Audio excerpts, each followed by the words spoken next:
Welcome to I Hate It Here, the podcast for HR and people professionals, making the hardest job in the world just a little bit easier. I'm Hebba Youssef. Some people don't want to move up, and they've been told that the only way to get more money is to move up and to be a people leader, even if you don't want to lead people.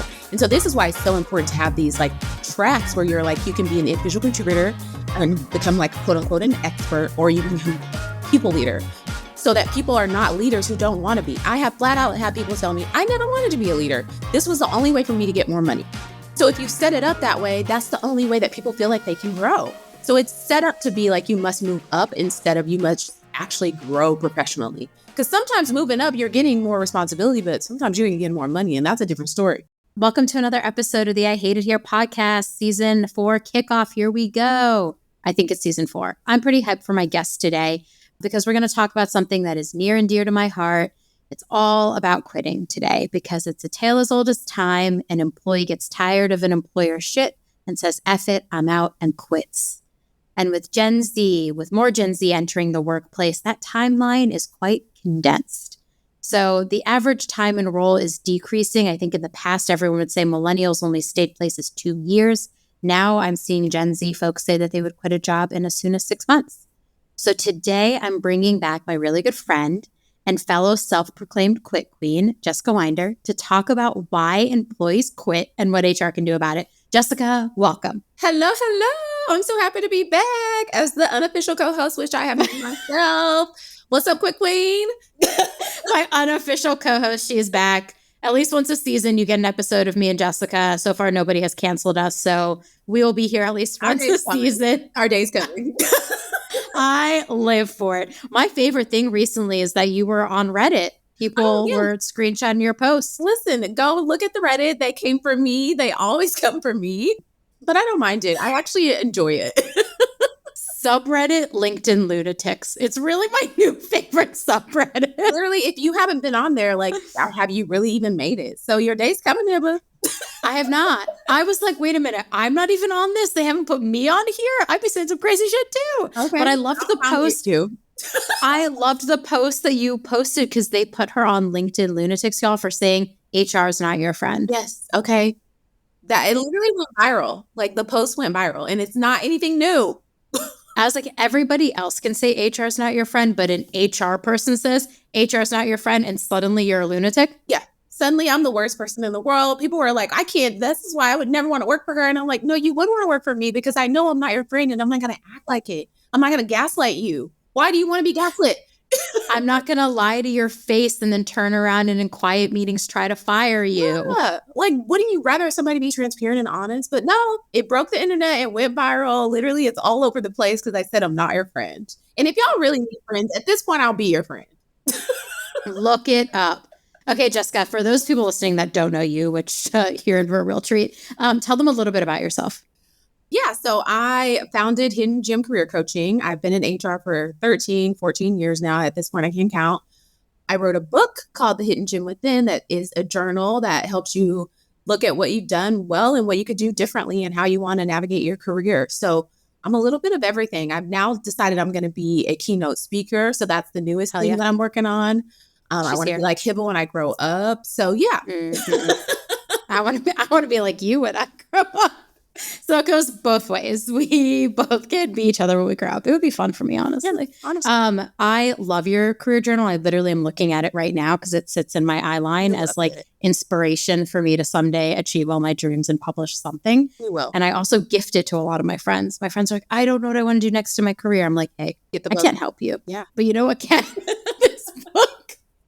I'm like the worst friend these days. My friends are like, help, I need HR help. And I'm like, here's a book. Yeah. It's not. So listeners, you should do the same. Yeah. It's really great. I highly recommend you get it. I actually journal in it at least once a week, even just thinking about my own career, because there's a ton of helpful prompts in there that I'm like, I don't stop to really think about what I feel at work until I open this up and truly try to digest my feelings. So thank you for that brilliant asset for everybody. Okay, now on to today's episode. I am writing this entire quarter, which is such a big feat for me, but I'm excited, all about why people quit their jobs. And I knew I could not do a podcast episode without my self-proclaimed quit queen, since we both say, Jessica and I both commonly say, will quit a job. Oh, yeah. We'll quit a job real fast, and we know. So I'm asking every guest this season, Jessica, what's one thing a company could do that would make you want to quit? Unfair compensation. Don't play with my money or I'm out. If you do, beware. And it's funny that I say this because I think a lot of people, when they think of compensation, they only think about it when they're doing an offer letter. But this also goes when people start at the company and then they get to talking to people. They realize that they're not being paid equitably. And so make sure that you do this, because when people find out, they will leave. If I come to a company, and this has happened in a past life, and I realize somebody in the same role, same experience, was making like $10,000 more than me, only because let me be clear, he asked for it. Oh, I'm out. I quit. Either you fix it or I leave. It's really tricky though, because like we as HR, we see everything.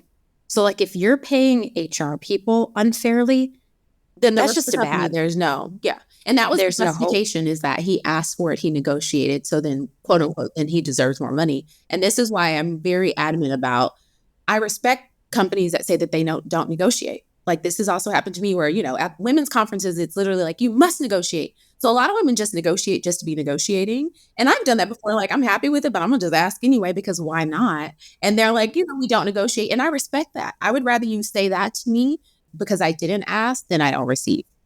Yeah, and they've actually shown the studies that women do actually try to negotiate more, but then don't actually get the money, whereas like men negotiate less and do get the money. Yeah, because the perception is you should be grateful. Well, why? Gross. Yeah, gross. Well, I mean, I'm really heated about it today too, because the WNBA draft was last night, and then they released the salaries that all of them are making, and my job was on the floor. They make $75K their first year. Why is Taylor not making the millions? Why? She's the best shooter. Whereas the men make millions. I was like, millions. Whoa. And the justification is like, well, it's about views. No, don't take from her talent. She deserves millions just like everyone else. Now, mind you, I did like her Prada outfit. She's going to make millions. The Prada outfit was great. The Prada outfit was cute. She was cute. She was giving it to y'all killer. In the glasses too. Yeah. But she needs her money, and I'm mad for her. Yeah. Somebody said like, oh, the views, but I'm like, the women's final was viewed by more people than the men's final. Totally. So make it make sense. It doesn't. So, but that's not what this episode's about. That'll be another one probably later this season or next season. You and I just talk compensation for the whole thing. I feel you on unfair compensation. That actually made me quit a job that I loved dearly. Mm-hmm. And I had like an unfair compensation situation. And I was like, hey, I can't do this. And it's what made me poke my head out, start looking around for other offers. I got an offer and I was like, you're not going to match this. So I'm just going to go. Yeah. Peace up. So it's tough. Yeah, we'll get there. Okay, so when I outlined the content for this quarter in the newsletter, I talk about these three main pillars that make people want to quit: growth, compensation, and environment. And I want to dig into each one of those with you today and talk a little bit about each of them. So this is kind of like a fun all around, a holistic episode, we'll call it. Okay, so first step, growth. If you were on an HR team that was constantly hearing lack of growth opportunities was the reason why employees were quitting, what would you do? This has happened to me. I have lived this experience. And the first thing that I always say in this situation is, where's the data? Is it the exit interviews? Is it employee engagement? Where is this coming from? And I need it in writing, because as we know, going and saying like, I'm hearing or I feel, these are trigger words for people to disrespect HR. So don't let that happen to you. You need facts, you need data, you need the people analytics. And so anytime someone's saying, I don't feel like I'm able to grow, has anyone been promoted? And if so, what are their demographics? Why are certain people getting growth opportunities or stretch assignments? Do other people even know about these opportunities? So where's the data? That's what, start there. Is it in writing? Do you have an exit interview that said, I'm leaving because I was not able to grow and I've been here 2 years and this person did grow and they've been here 6 months, or this person was put ahead of me for a project? So get it all in writing first and then go to leadership. Do not go to them with, I feel, cut it out. They're going to be like, you feel nothing. Yeah, no. I'm going to be like, I feel nothing. I'm dead. But they get so many growth opportunities. What are you talking about? I'm talking about the time. Yeah, shut it. No. I do love that. Yeah, I have been somewhere as well. Like I had to ask this question because I've been somewhere as well where it kept coming up in exit interviews. Yes. And I had to be like, hey, we have a real problem here. If like multiple people are quitting because they don't think there's growth here and we're a rapid pace startup, like we got something real wrong. And then what does growth mean? I think even in the exit interview data, does growth to them mean that they were getting stretch assignments, that they were on special projects, that they had access? Because sometimes access is what people want. They say growth, but really they want access to leadership. How can leadership give them that access? Well, part of it is I've only been in startups the last couple of years. So making sure that people can like talk to the founders, talk to the CEO, whether that's like skip level meetings, like have access to the leadership team. Whereas at big companies, that's a downfall. You normally don't get that access. So why don't you lean into why can't they talk to the leadership team? That could be a like uninformal mentorship or growth opportunity right there. Talking to the CEO is growth in and of itself. Like if you're using it in the right way. Yeah, I mean, if your CEO is competent too and can do that conversation. We can't go down that road. That is a whole ass other episode of, look, should your CEO talk to employees or not? I can't do everything, okay? So I love our CEO, Adam. We do cold brews with Adam where he gets coffee with like 3 people once a week. And we like everyone in the company gets to meet him at least once a quarter, just specifically. That's not the only time he's unavailable. He also meets all of our new hires in like a founder session with our 2 co-founders. They do like a new hire lunch. And then he's also on our all hands every week. But you're right, like access to that type of person, it can seem like growth to somebody. And so I love what do you mean when you say the word growth? Even when it comes up where people are like, well, I don't have access to growth opportunities. I'm like, tell me what you mean. Yeah. What, like, is it define it. Project. A lot of times people think it means a promotion. Yes, they do. And I have such a good question about this because like, why do so many people hear the word growth and instantly think promotion? I think we've set it up this way. This is how it's always been set up, that if you're quote unquote growing, you're moving up the food chain. And I also want to know, we talked about like different generations. Some people don't want to move up and they've been told that the only way to get more money is to move up and to be a people leader, even if you don't want to lead people. And so this is why it's so important to have these like tracks where you're like, you can be an individual contributor and become like quote unquote an expert, or you can become a people leader. So that people are not leaders who don't want to be. I have flat out had people tell me, I never wanted to be a leader. This was the only way for me to get more money. So if you set it up that way, that's the only way that people feel like they can grow. So it's set up to be like you must move up instead of you must actually grow professionally. Because sometimes moving up, you're getting more responsibility, but sometimes you're going to get more money. And that's a different story. That's my least favorite story. That is my least favorite story. I think you're so right. Like we talk about this a lot, but we've always said like you have to have individual contributor paths.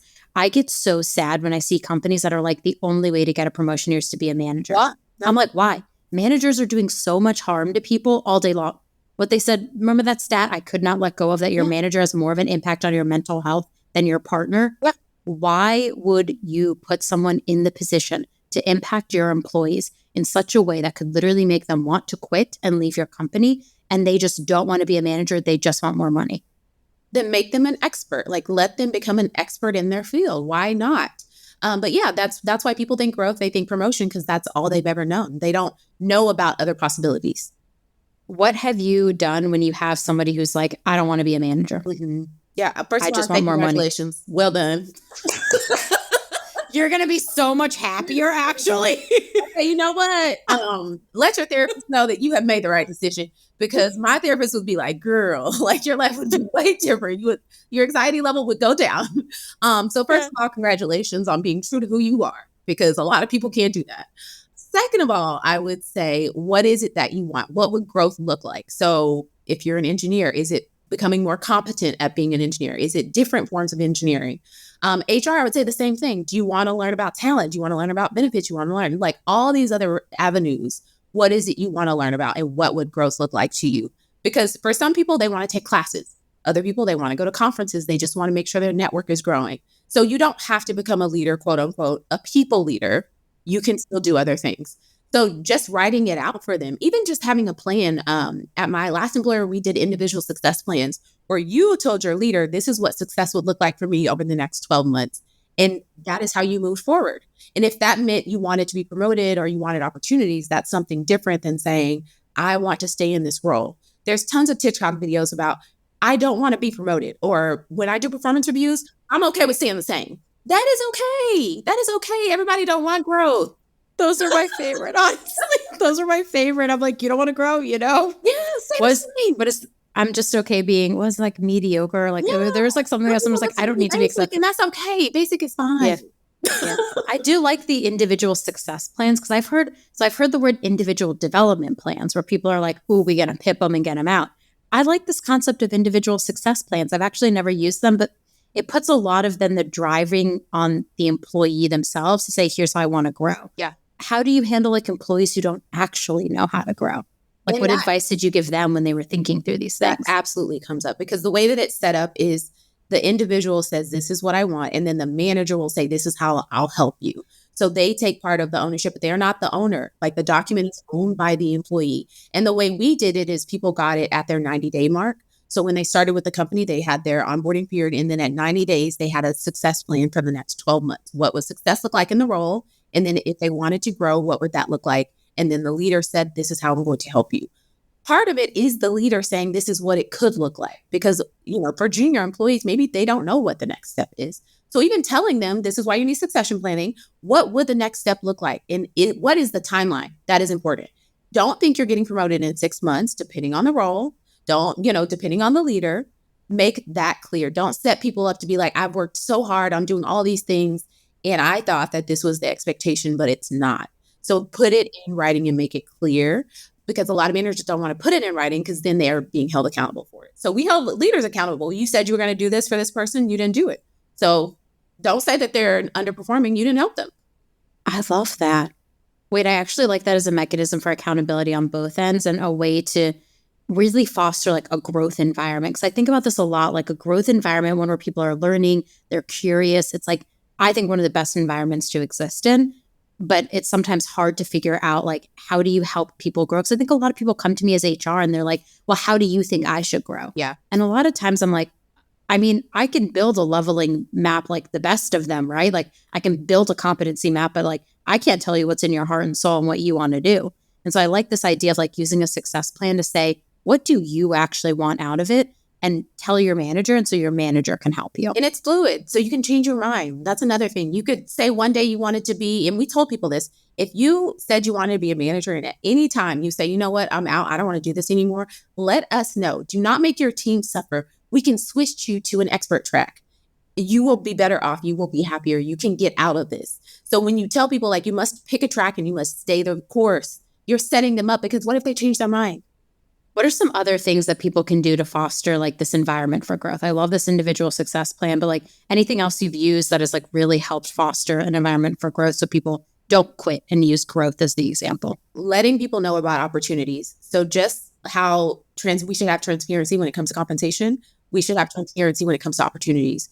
Why are certain people told about growth opportunities and other people are not? Because they haven't been identified as high performing, but what does that actually mean? So making sure that opportunities are open to everyone. So if you're going to have a stretch assignment, why is it just this one person that was told about it? Other people might have been well suited to take the role or to do the stretch assignment, but they were never even told.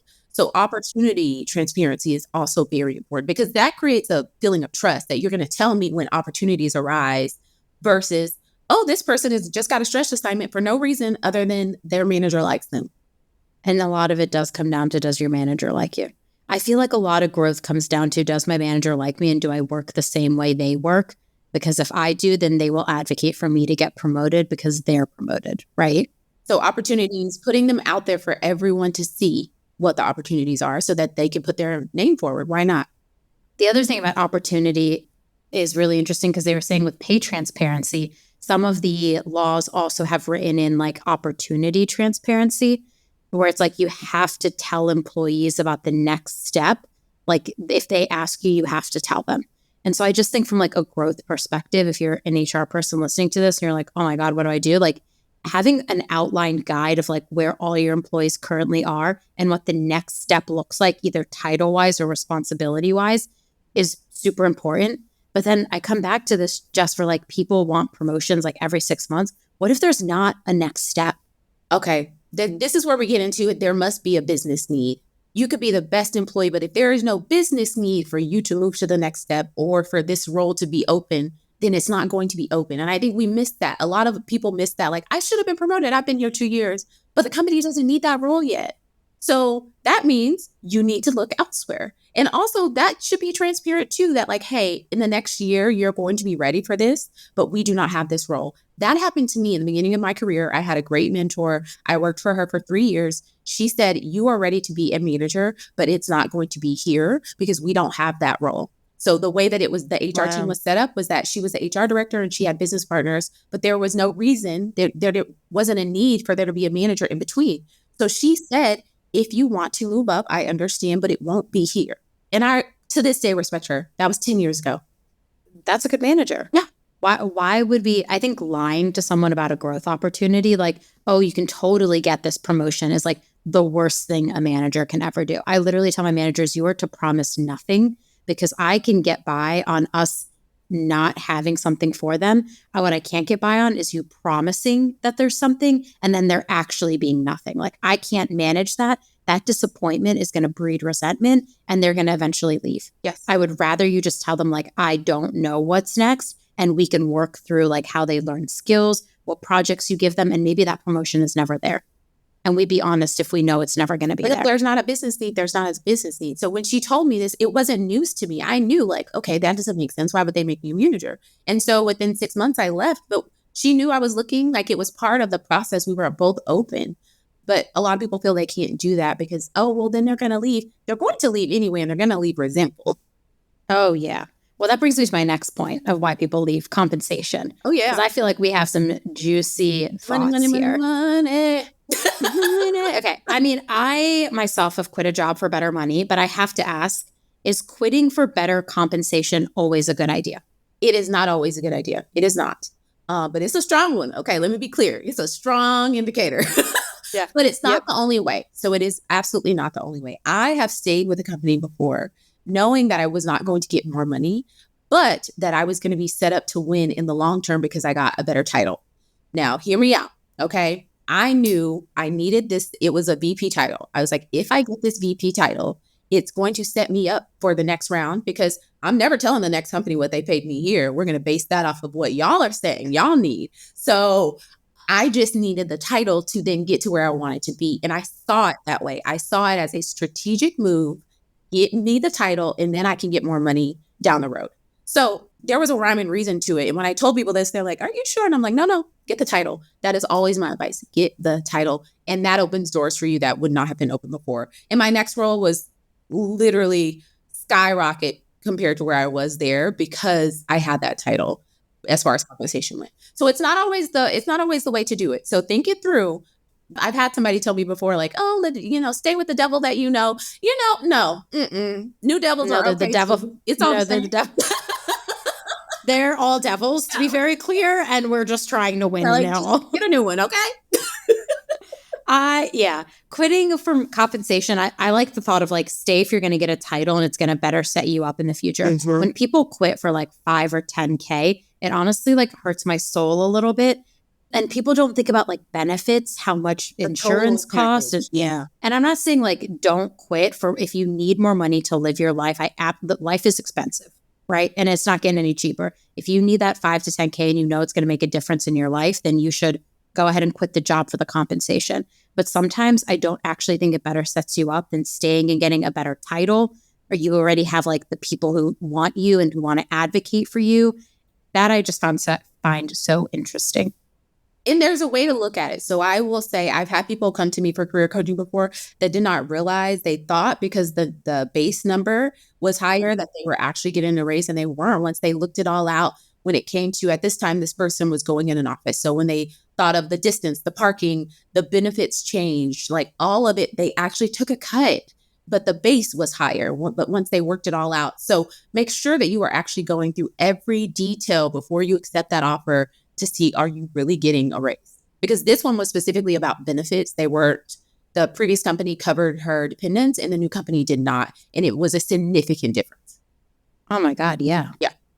Those contributions, people don't understand them, but like we as HR know. And so it's like, you got to look at your benefits. The amount of friends I get that call me about benefits questions. I'm like, call somebody else. Ask Yeah. ChatGPT. Why are you asking me? No, I'm kidding. I take the calls. I take the calls. Don't get mad at me. I take the calls. I help them. I'm like, tell me more about your insurance plan. I'll tell you what I think. But it brings me to this like other really interesting question. Let's say I'm an employee and I throw a competing offer on the table. Would you match it? No, bye. And here's why. Because I know this to be true. I have never seen the counteroffer work long term. So within 6 months, you're still out. You're still out. So I don't play those games with people. People got mad at me. This was another post that people got pissed about. My stance is if you get another offer, then leave, sweetie. No. Counter offers. Now, mind you, have I had to do counter offers before? Because the leadership team was like, do it. Yes, I have. Did it work? No, it did not. Every time I've done it anywhere, it's never worked. And this, statistically speaking, the person will leave within a year anyways. So it's like, do I want to take the hit on them leaving now and actually fulfill the seat with somebody who might want to be here? Or do I counter it, pay them a little more, and then watch them still slowly disengage? Because a lot of times, while money is nice, that's not ultimately the reason why people leave. Let's have a cheating situation. Like, just like, if your man cheats on you, you might stay with him, but you forever giving him side eye. That's how your boss is looking at you. I am dying that you made a cheating analogy here. I'm over here saying like, this is HR After Dark, honestly. I'm over here saying like, recruiting is like dating. And you're like, yeah, cheating is like a counter offer, Don't do it. Forever getting a side eye. Okay, they're checking your locations. They want to know who you're talking to. They're looking at your sideballs. I am dying. They're definitely looking at your LinkedIn, honestly. You know when someone takes a counter and you throw a counter and they accept it, and you're watching who posts they're liking, you're like, no. Someone's noticing things. They're smiling, but they're looking at you. I'm dying. I'm forever going to laugh about this every time I hear this episode now. Because, cheating is like counter offers. Okay, but bringing us back to compensation, what do you think is one of the biggest misconceptions about when it comes to compensation? I think what we just talked about, like the total comp package, like people truly don't understand. And this is why I think the total comp statements at the end of the year are so impactful, because people forget about, like, if you get equity, if they're paying for certain things, also other 401k match. Yeah, like 401k match, other benefits like educational. My last organization gave us like $2,000 a year. So all of those things they paid for us to get like new laptops if we needed them every 2-3 years, like minor things, but they all play a part in like your experience working for this company. And just make sure that you understand that. And a lot of people just look at the base and that's it. And it's much, much more to it. I used to in my old days. But it's like in the 1800s, I used to look at my offer only as base. No, just kidding. But no, it's a really good point, because I forget about it sometimes too. I'm like, even when employees ask me like, oh, like I don't cost that much in salary. And I'm like, no, but we also pay your insurance, your 401k match, your taxes on you. Like this is not, you don't just cost the company just like the base, which like people are so much more than the number anyways. But at the same time, I'm still just like, you have to think about the whole thing. Because honestly, like taking a job for better insurance for me who goes to the doctor regularly, it's actually worth it. Yeah. Versus like not. For me with my twins, insurance is such a big deal for me now. So it's something that I think about in a totally new light. Like before I'd be like, I don't care about this. I'll just, I'll doctor myself up. Now I'm like, no, insurance is very important. Are my dependents covered? Let me know. Yeah. What percentage, 80 or 90 or 100 if you're really lucky. Like there's a lot of really interesting things there. Friend, okay, if your listeners don't get mad at me, but I got to keep it 100 with y'all. Another thing why people don't understand is people think they're more important than they are. Okay, let me just say what it is. You are not as important as you think you are to the business. What is your business impact? I'm sorry, I want to say it. A lot of people think I'm working 1,000 hours, I'm sacrificing this and this, but what does the business impact of your role have? So people think that they're more important. Like, okay, I'm amazing at talent in HR. I think I'm worth at least $500,000. Am I going to get it? You know what I mean? Like, no, what's the business impact of my role? So think about that. Like people, sometimes what I run into is people, when we are transparent with compensation, they see a role and they see the job description, they see how much money it is. And they're like, well, compared to what I do, no. Compare what the business impact of the role is, not you individually. And people get that mixed up. Yeah, I've been victim to that. I think I'm like the most important person. Why are they making this? I deserve this. I'm not above it. I just have to do this, and I'm so sorry to do this, but it's literally one of my favorite lines. There's a line from a Taylor Swift song where she says, I'm the best thing at this party. Yeah. And I honestly think about that all the time at work, where I'm like, I'm the best thing at this party. Like, we all have that. We all have that. And it's okay to have it, right? But also, I think what you're saying is like, bring it back to the business and be realistic. Like, potentially a company may say, hey, you want to make more money? Like, we can't pay you that. And you should just, yeah. And that's why I also say, like, and you and I both say this, like, don't give everything to a company that you could drop dead and they would have your job posted the next day. Same day. They would be editing. Same day. As you were at the funeral, being lowered into the ground. They'd be like, okay, job's posted. Taking open recs. Mm-hmm. So I think referral. They might be at the funeral asking. We don't know. I am dying. This episode is the therapy I needed in my life, honestly. But seriously, though, people should remember that. Like, companies will value you by your impact to the company, but also remember, like, value your life more than your company, honestly, because it's not. No. And I have a shirt with that on it. Lori Rudiman, who wrote this book, she talks about it, and it's amazing because I've had to learn this lesson, is that my work is not my worth. Yeah. I mean, I think for me, like, I always bring it back to like losing my dad and my brother. Both of them had heart attacks. Mm-hmm. And I'm just like, one of the leading cause indicators of heart attacks is stress. And I'm like, literally, the one thing that causes people stress the most is their jobs. It is not worth your life. What is it? We are not curing cancer unless you are curing cancer. Thank you so much. We appreciate you. The rest of us, I'm just sending emails. Yeah. I will literally just send an email. That was another LinkedIn post that got people upset. It's not that important, okay? If it's an emergency, there's no such thing as an HR emergency. If so, call 911. Don't call me, okay? I'm up here living my truth. I'm dying. I am so dead at these people that are mad at your posts that are literally just...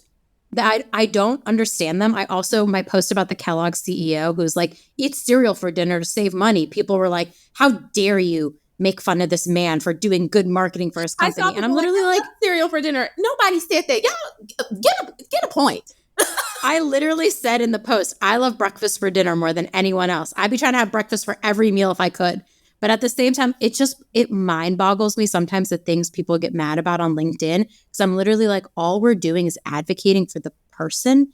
And like, I understand in society, sometimes we're brainwashed to put companies first. And like, I love my company too, but I also love my livelihood and my ability to breathe. Yeah. I think what rubs people the wrong way between both of us is that we're saying things and we're supposed to be like, HR, you're supposed to be... It's almost like the untouchable situation of like, like you're supposed to be above it all. And what I want to do is advocate for people that when I was in the beginning of my career, I wish someone would have said these things. So now the higher up I get, the more I'm like, I'm gonna say whatever I want. I am not here to say some robotic chat GPT generated bullshit on LinkedIn. I'm here to literally speak the things that I think are wrong with our industry, which a lot of us are willing to do now. And I want to fix it. Because employees need to have better experiences at work. Yeah. They need to, and I want them to. And like, that is why this whole quarter of topic is about quitting. Because I'm like, people will quit if you treat them badly, which is a perfect segue into my third topic. Let's do it. Environment. Okay. So you and I talk about this a lot, but I have to know, what are your red flags that an environment is toxic? Ooh, blame culture. That's one that it just gets to me. The blame culture of like, somebody has to take the blame. I've been in situations before where we have been in meetings and it has been said, who's taking the blame for this? What? Why does somebody need to take the blame? Why can't we work on a solution? So if there's a culture of like, somebody has to take the blame for a mistake instead of, this is a mistake, this is what we can learn from it. And I personally am one of those people, even as a kid, I've always been the person like, you can't tell on me, I'm gonna tell on myself. So when teachers be like, I'm gonna call your mom and be like, no, let's call her all together. Let's call her. I'll tell her. You don't have to call her. So that's how I feel even at work. Like, you can't tell on me, I'm gonna tell on myself. But I think that's accountability versus like, somebody needs to be blamed and needs to be told, like, in this environment. This was also brought up in like the all hands company meeting of like, this person made a mistake. And that was the culture. So you just know what you were getting into. Another thing is inconsistent policies. Like, why does the policy only apply to certain people? Why do certain people, get a pass? I've seen this, unfortunately, when it came to claims of harassment, things that were very serious that, this person could never do that. They didn't mean to say that. Oh no, they never mean to say it. It just slipped out. They said the quiet part out loud. They definitely meant to say it. And then unresolved conflict, you can tell I absolutely can get in a room with two people and be like, hey, these people don't like each other, but I don't know why. So then when you're in a new organization, you don't know historical context. I have interviewed with a team before where instantly I knew the CFO and the CEO hated each other in the interview. I was like, I don't know why y'all talking over each other. Y'all asking me contradictory questions. Then I started at the company and it was very clear to me why they did not like each other. That should have been a red flag. But to be honest, I was like, I can fix them. Again, analogy with the man. You cannot fix them. Literally, I say this all the time. I'm like, no, I'm not here to fix no men, and I'm not here to try to fix. I'm here to try to fix the companies, but sometimes you have to admit you can't fix everybody. So this was back in the day where I thought I could fix people. I've also, back before I met my husband, I used to date what I call Build-A-Bears. I thought I could build them up. You can't. I used to date Build-A-Bears. I'm dying. Every startup is like a Build-A-Bear, honestly. Yeah. Sometimes you got to just decide you can't do it anymore. You have enough bears. So you translated your Build-A-Bear status with men to companies now. Yeah. Same though, because I'm like, where's the problem? Let me fix it. I don't know what. I don't know if it's just like the younger child in me. Even though we like had little conflict in our family and I was like not equipped to fix anything as the youngest child. Now as an adult, I'm like, I can fix everything. Oh yeah. I'm like, tell me all the problems. And then I'm like, I can do it. No, so I'm still learning this lesson. You and me both. Those are really good flags for red flags for cultures though, because the conflict one is fascinating because conflict's like, I write about this a lot too, right? The way we solve conflict as adults is like the way we observed conflict growing up. And a lot of us did not observe conflict being resolved in a healthy way growing up. So then we get into the workplace and we have conflict and we make everyone uncomfortable and then it's never solved. I think a lot of the reason why people leave toxic environments is it's high conflict with low resolution. Yes, you are so right. There's like high conflict with high resolution is like, oh, we're having conflict over good things and it's healthy. Yeah. Yeah, that and toxic managers, honestly. Yeah, major difference between those. Well, then it makes me think, like, can HR ever, like you said, Build-A-Bear, can HR ever fix these environments? Is it possible? It is possible, but it takes more than HR. So I have been in situations where I was the one advocating. I was taking all the blame. I was doing all the things and some things got fixed. But at the same time, if it's an underlying current, you cannot fix that by yourself. Like if the leadership team is not on the same page, like I don't care how many conflict resolution meetings I had with this CEO and CFO, it was above me. Okay. There was no way. And we brought in external support. Like we did all the things and it was above us. Like there was just no way these two people needed to be working together. So I say that to say you can help. You can be a part of the solution, but do not take it all on. Don't be out here doing the Build-A-Bear situation. Okay. I've done it. I'm in it. It doesn't work. Yeah. It doesn't work. I think where I've seen good changes in environments is that the leaders, especially if it's like a startup, the founders are actually bought into changing the thing. Where I've seen it go terribly awry is like where nobody cares and it's gone years unchecked and it's just institutional at that point. Like it's ingrained in the DNA of your organization that it is toxic. Yes. And nothing HR people can do. I think it's hard though, because like we don't like to give up. No. I don't like to give up. I don't think you like to give up. I think a lot of the people I know in HR don't want to give up. And so it's so hard to think about like, at what point does HR say, I cannot do this anymore? And it's the employee advocacy part of it for me. I have quit jobs and still been talking to the employees that were at said jobs and trying to help them and support them. So I'll quit and still be trying to help people that are there. Now, I wouldn't help the leadership team, but I was still advocating for employees, okay? So the employee advocacy part of it is just so big for so many of us because we don't want to let that go. Like I truly want to show up for employees. I want to basically be the advocate between them and leadership if I can to like make things better. But at the same time, you cannot take it all on. Yeah.